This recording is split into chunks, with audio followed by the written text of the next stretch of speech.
وَلَنَبْلُوَنَّكُم بِشَيْءٍ مِّنَ الْخَوْفِ وَالْجُوعِ وَنَقْصٍ مِّنَ الْأَمْوَالِ وَالْأَنفُسِ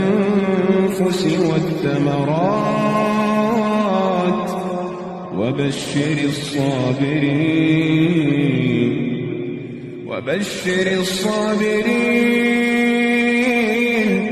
وَبَشِّرِ الصَّابِرِينَ الَّذِينَ إِذَا أَصَابَتْهُم مُّصِيبَةٌ قَالُوا